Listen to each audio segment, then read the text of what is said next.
રાધનપુર નગરપાલિકાને પ્રમુખની બેદરકારી બેનકામ। 200 વર્ષ જૂનું મકાન ધરાશાયી, મુખ્ય બજાર બંધ, હજારો શ્રદ્ધાળુઓ છતાં તંત્ર કુંભકર્ણની ઊંઘમાં। રાધનપુર નગરપાલિકાને પ્રમુખશ્રીની બેદરકારી હવે જનતાના જીવ સાથે ખેલ કરી રહી છે। રાધનપુરના મેઇન બજારમાં 200 વર્ષ જૂનું જર્જરિત મકાન ગઈકાલ મધરાત્રે ધડામ દઈ ધસી પડ્યું। ભગવાનનો પાળ કે મોટી જાનહાનિ ટળી, પરંતુ આ ઘટનાને 24 કલાકથી વધુ સમય વીતી ગયો હોવા છતાં નગરપાલિકા તંત્ર અને પ્રમુખશ્રી સંપૂર્ણપણે નિષ્ફળ અને બેફામ સાબિત થાય છે।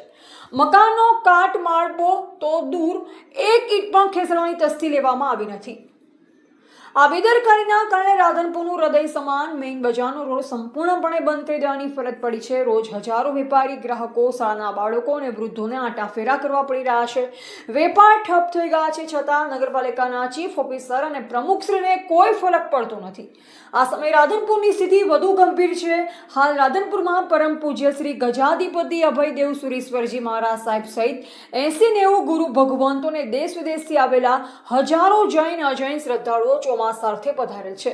56 વર્ષ પછી આચાર્ય દેવના ચોમાસું રાધનપુરમાં ઉજવાઈ રહ્યું છે। સમગ્ર દેશ દુનિયાની નજર રાધનપુર પર છે, પરંતુ આટલા મોટા ધાર્મિક આયોજન છતાં રોડ, ગટર, સફાઈ અને ટ્રાફિક વ્યવસ્થા નામની કોઈ જ ચીજ નથી। શ્રદ્ધાળુઓ કાદો કીચડમાંથી પસાર થઈ રહ્યા છે। પ્રમુખશ્રી પોતાની ખુરશીમાં બેસી આ બધું જોઈ રહ્યા છે, છતાં મૌન છે। આ જ છે ગુજરાત સરકારની સુશાસનની છબી। ઉચ્ચ સ્તરે રજૂઆત છતાં અધિકારીઓને પ્રમુખની ઘોર બેદરકારી। આજે રાધનપુર જૈન સંઘ અને પૂજ્ય મોક્ષ રત્ન સુરેશ્વરજી મહારાજ સાહેબના પ્રતિનિધિ મંડળે ડેપ્યુટી સીએમના પીએ શ્રી જયેશભાઈ સમક્ષ આક્રોશ વ્યક્ત કર્યો। જયેશભાઈ તાત્કાલિક રાધનપુર નગરપાલિકાના પ્રમુખશ્રી, ચીફ ઓફિસર, ડેપ્યુટી કલેક્ટર અને મામલતદારને ફોન કરી 24 કલાકમાં કાટ માળબો હટાવી રોડ ખુલ્લો કરવા સ્પષ્ટ સૂચના આપી। પરંતુ શરમની વાત તો એ છે કે સૂચના મળ્યા બાદ પણ પ્રમુખશ્રી નગરપાલિકાના અધિકારીઓના કાને જો પણ રેંગી નથી। આનાથી મોટા પુરાવો તંત્રની નિષ્ફળતાનો બીજો કયો હોય?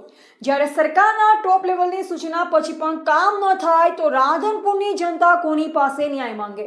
રાધનપુરનું કોઈ ધણી છે કે નહીં? શું રાધનપુર ભારતમાં નથી આવતું? આવા સવાલો આજે દરેક નાગરિકના મોઢે છે।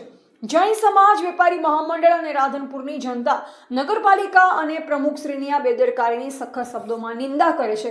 જો 24 કલાકની અંદર કાટ માળબો ન હટાવવામાં આવે અને મેઇન બજાર ખુલ્લો ન કરવામાં આવે તો રાધનપુરની જનતા રસ્તા પર ઉતરી ઉગ્ર આંદોલન કરશે, જેની જવાબદારી નગરપાલિકા પ્રમુખશ્રીને જવાબદાર અધિકારીઓની રહેશે।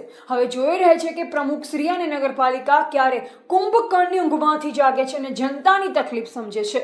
ધ ગુજરાત લાઈવ ન્યૂઝ સાથે રોહિત કે મહેતા, રાધનપુર।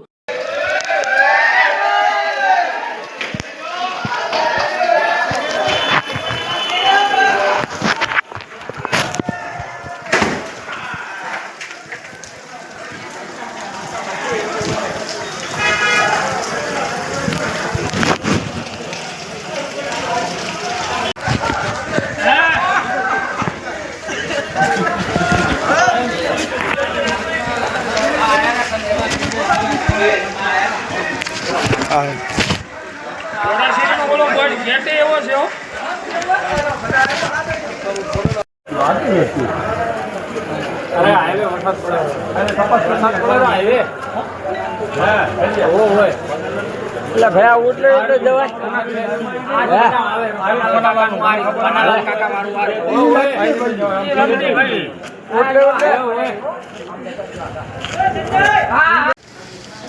હા મે ત્યાંથી મેળો